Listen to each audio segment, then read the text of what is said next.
Hi guys, it's been a while since my last shop update, exactly 1 year to be precise, and you can already see some things changed.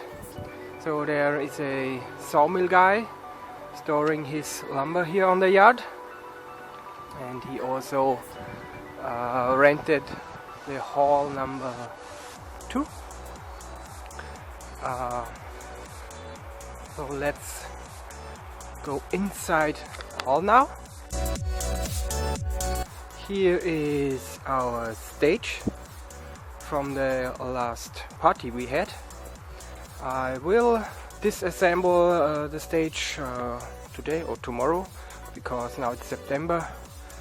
No one wants to make party here in the hall. It's getting too cold. Yeah, by the way, I have purchased new DJ players, so now I can play a USB stick as well as CDs. Nice addition for my DJ stage here. Balloons. And yes, I have covered the illuminated DJ stage so that the illuminated patterns don't get damaged during transport. Okay, then here is my post vise. I had a few comments on the thing. Some people said that it would not last and it would not withstand hammering, but I have to say I do all my brutal hammering and bending and all other kind of metal works here on this vise, and till this day I'm not able to break something. A friend came by. He had to bend 16mm rebar, so that's I guess 3/4 of an inch, and we had to bang the stuff with a sledgehammer, and the only thing what happened was I rounded over this corner here a little bit, but that's all. So unless you are the Hulk, I don't think you can damage this damn thing. It's simply not possible for a human. Okay, that's about the vise / metal workstation. Next is the panel saw. It still works fine. I had a guy building the same saw like this, a guy from Chile, and he had some problems with the circuit, with the automation circuit, and I managed to help him out with the circuit. Now it seems to work, as far as I know.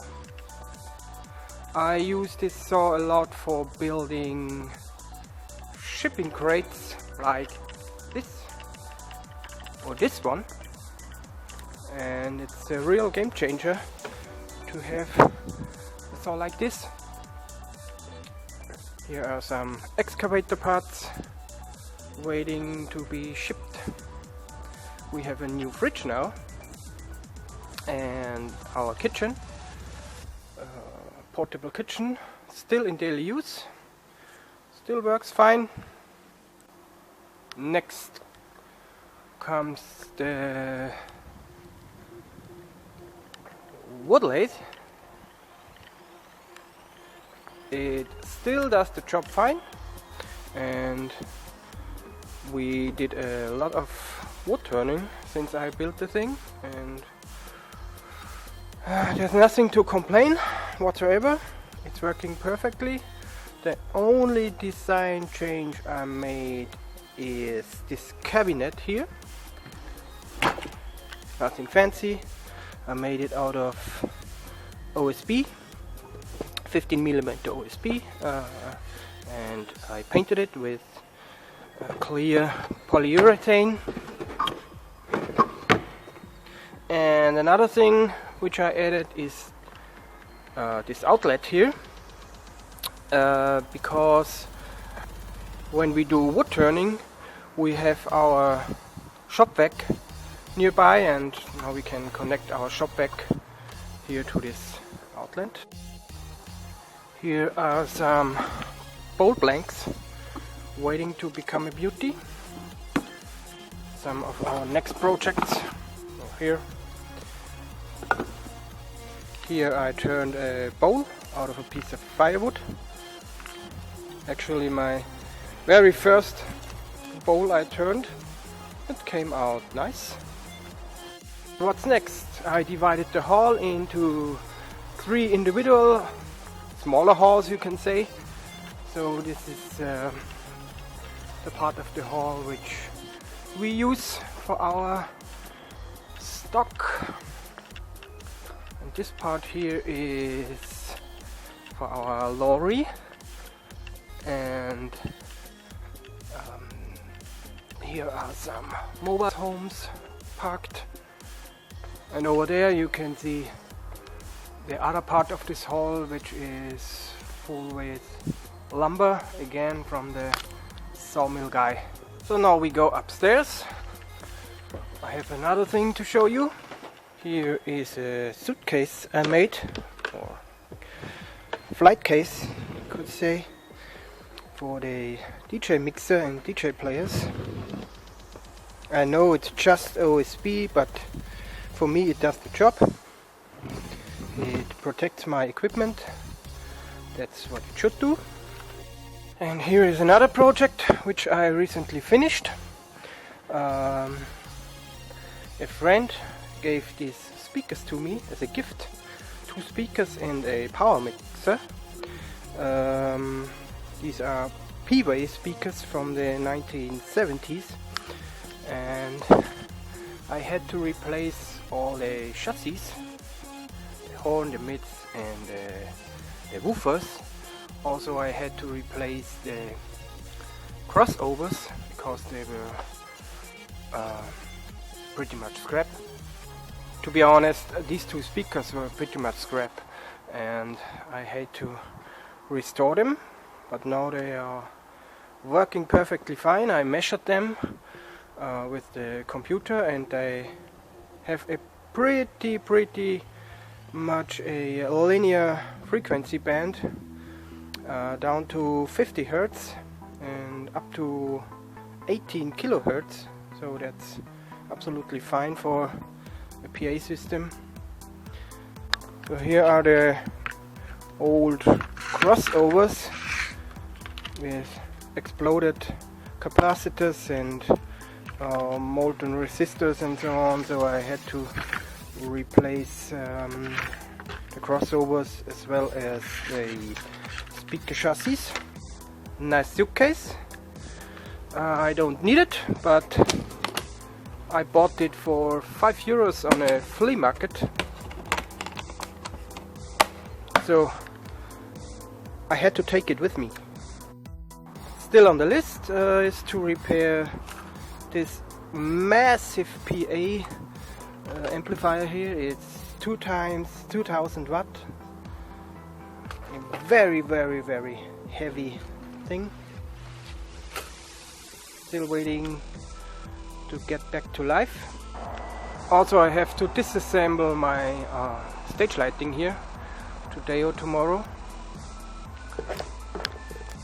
Another thing which I have purchased is a drill, a earth drill.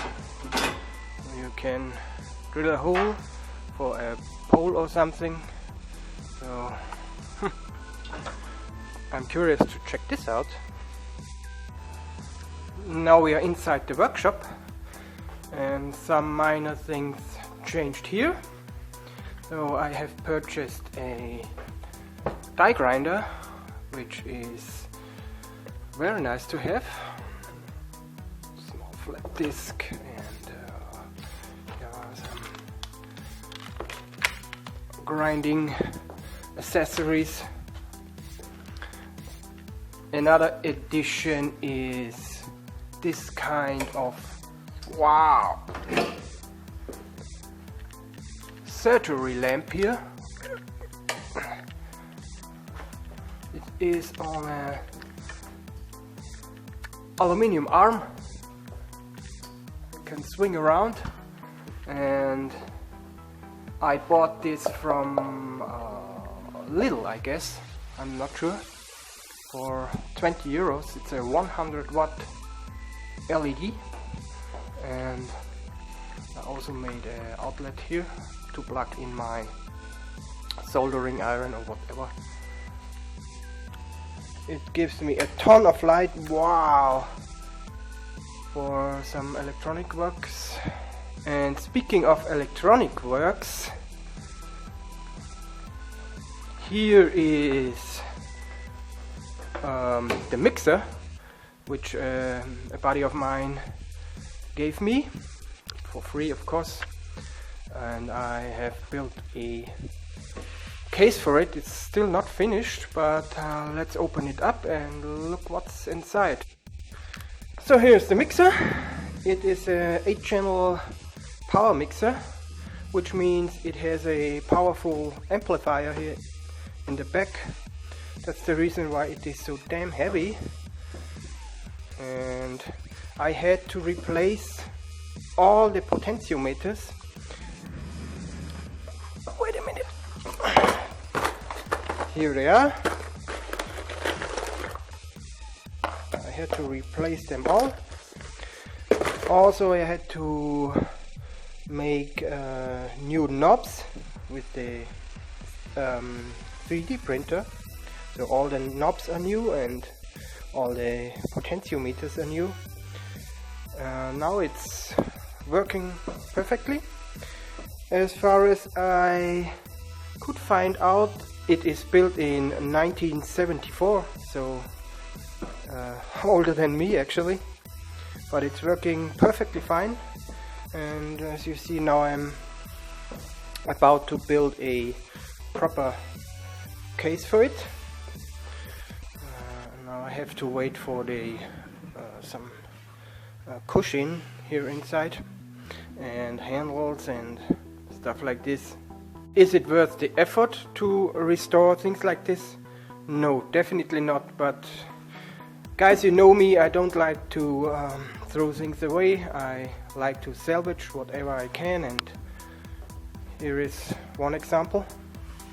And yes, I did build another one of these tables here out of an old office chair, because these tables are unbelievable handy to have here.